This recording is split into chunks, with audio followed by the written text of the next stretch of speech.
Chase Leak with the Blue Futon, and we are bringing back something that I did last year. We're going to do the top 10 underrated movies of 2021. These are not in any specific order. These are basically movies that critics didn't really like or gave kind of a negative review or like in the 60s, and I think they deserve to be vastly better reviewed and vastly watched by more of the audience. So here are 10 underrated movies of 2021.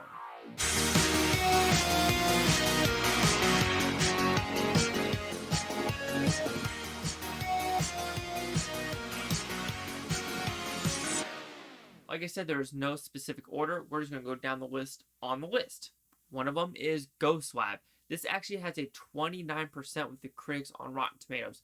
What is Ghost Lab about? It is a movie from Thailand about these two scientists that are willing to do anything to see what's in the afterlife. Can you come back from the dead? Suicide and stuff like that. It's a very dark themed movie. It's a very fast paced movie, and it does a lot of twists and turns in this movie. Is it a perfect movie? Absolutely not.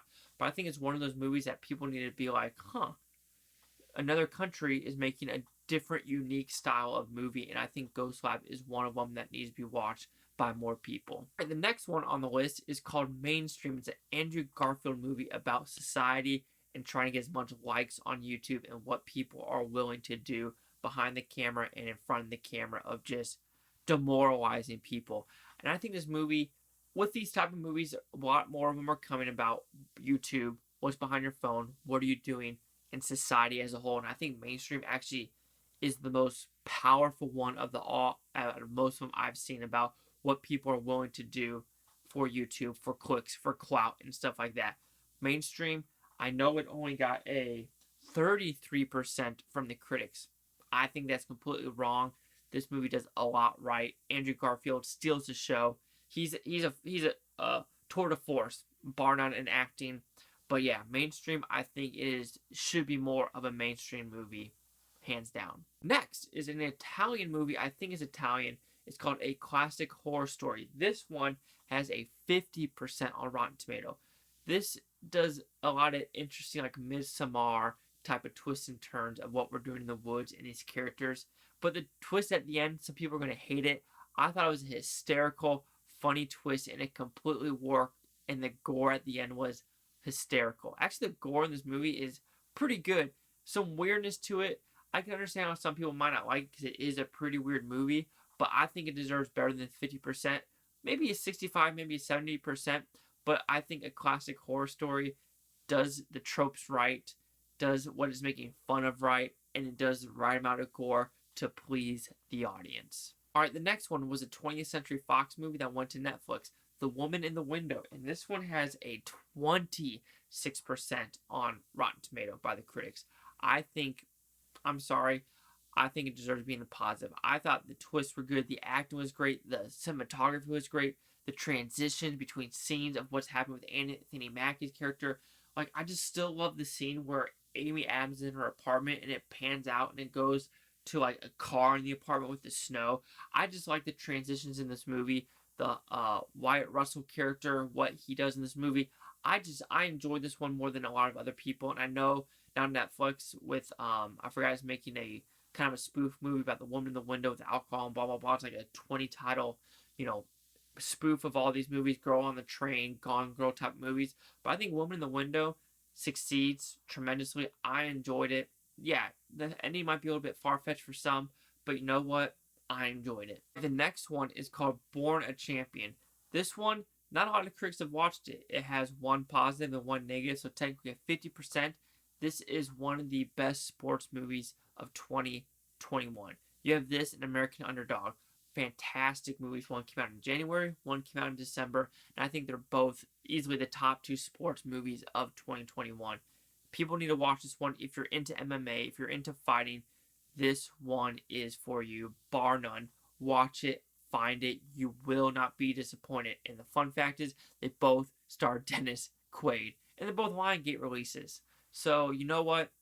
Do it. Do yourself a favor. If you love MMA, UFC, watch Born a Champion. You will not be disappointed. Alright, the next one is actually a movie that was on Amazon Prime, The Tomorrow War. Critics a 52% with The Tomorrow War. Can this be, people say generic? yeah, it's a little bit of a generic movie, but I think Chris Pratt does a great job. The creature designs are tremendous. There is enough twists and turns in this movie of what they're trying to do with bring the past and the present and the past, present, future, and trying to do stuff with Tomorrow Wars in the 7 day. If you survive, you get, kind of a medal kind of thing, and if you're not, you got to go back and do stuff. I still think that this movie does it right, and even with a second viewing, it is better with understanding the twists and turns, what they're trying to do, and trying to understand the story. Because this is one of the stories where you're like, wait, can that make sense with the time travel and stuff like that? But with the second viewing, you go, okay, I understand that. I see that. I see what they're trying to do. And I think they might be making a sequel to the Tomorrow War. But overall, I think the Tomorrow War deserves better than 52%. I think it deserves at least be in the 70s, hands down. All right, this is one that actually has 76% with the critics. So this is, if it's a 76, I think it needs to be in the 90s. Hands down, Malignant. I love this movie. This was my top 3 movies of 2021. Number 3, yeah, it was number 3. Love Malignant, love the originality, love the story, what they're trying to do. I don't understand why.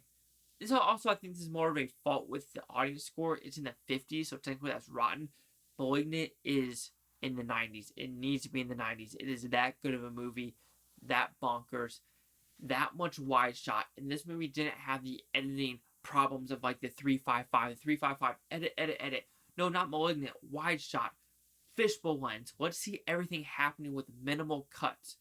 Gotta love it, love Malignant. 76, it's still a good score, but man, 90s. All right, another one that made my top 10 reviews, Silo. This has a 65% on Rotten Tomatoes.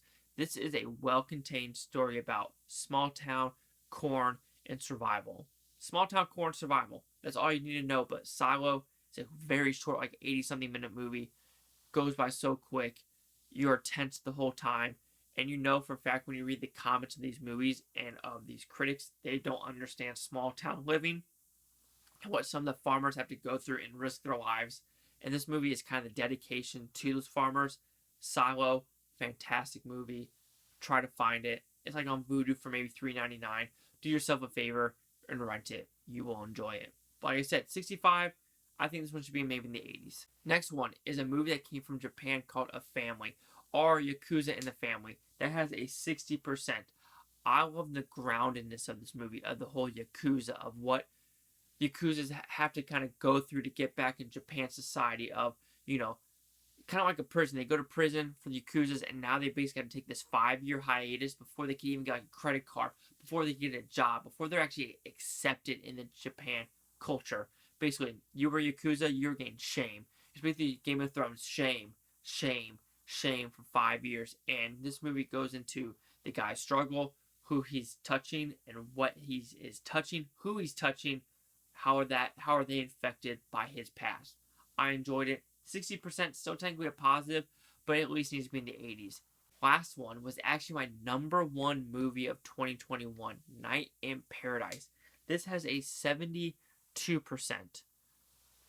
This is easily a high 90s movie in my opinion. This is another grounded gangster movie that the ending is just icing on the cake, and it is not a family friendly, everything's gonna be okay type movie. No, this is a fucked up movie.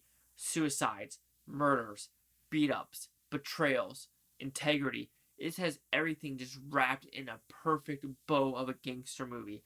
Night in Paradise. Yeah, my positive was 72, but no, it needs to be in the 90s, hands down. So those are my 10 underrated movies of 2021. Do you agree? Do you disagree? Have you seen all those movies on the list? Do you think some of the critic scores are right? Am I right? Vice versa? Wrong? Yes, no, maybe so. Anyway, chase it out with the Blue Futon. Like, comment, subscribe. Let me know what you think about this Blue Futon Utopia. You Blue Futonians, thank you for watching and have a great day.